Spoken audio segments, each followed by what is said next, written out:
What's up, everyone? Welcome to the channel. The topic today is purchase price. Ultimately, this is up to you on how much you want to buy a house for, but I am going to break down all the things that you need to think about when you buy a house in relation to the purchase price. If you're new to the channel, my name is Jamie. I'm a real estate agent here in North Carolina. Buying, selling, whatever you need, I am here for you. I want to go over an example today that might seem a bit obvious, but with the number of questions that I get throughout the home buying process, I think it definitely warrants a video. So according to Zillow, May 2021, the average purchase price of a home right now in the United States is around $287,148. That's actually up 13% from May of 2020, which is really interesting, but we can talk about that in another video. I'm going to round it up to $300,000 for the sake of this example. Your closing costs are going to be around $5,000 to $15,000, depending on the purchase price. According to ZipRecruiter, it's kind of like Indeed. It's a job hiring website.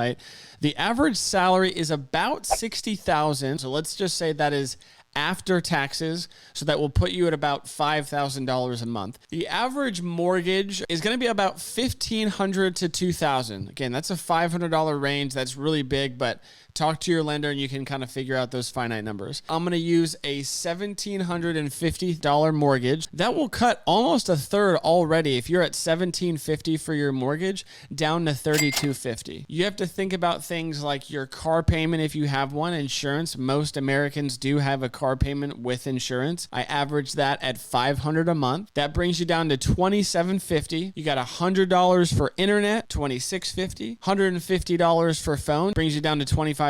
Average budget for food, I put at $400. It's probably going to be significantly higher, but if you don't have a car payment, you can kind of even that out. That'll put you at $2,100. I average $300 for entertainment, $700 for debt, so credit card, collections, things like that. That brings you to $1,100. $500 a month you can put into your savings account, brings you to $600. $200 for student loans, so if you don't have student loans, you can factor that back into your debt or your food budget. That'll bring you to $400. $300 for utilities, so water, gas, electricity. You can even include garbage or any type of gardener or things like that if you want to include that in there. That'll bring you down to $100. And I have $100 for miscellaneous. So if you have miscellaneous bills that are less than $100 or more than $100, you can kind of factor that in. That is a really, really quick version of what you can budget as if you have a $1,750 mortgage making $5,000 a month. The reason I want to go over these things is there's a lot of clients that ask me, what is my mortgage going to be? Well, ultimately, I don't have that answer. A good lender will tell you almost from the very beginning, you can be in this range. It's not going to be that $500 range that I have for this example for the $1,500 to $2,000, but you're going to be close to it. If you're selling your house and you're putting $80,000 down, you're only going to be financing $220,000. Well, $220,000 at a 3% interest rate or a 2% or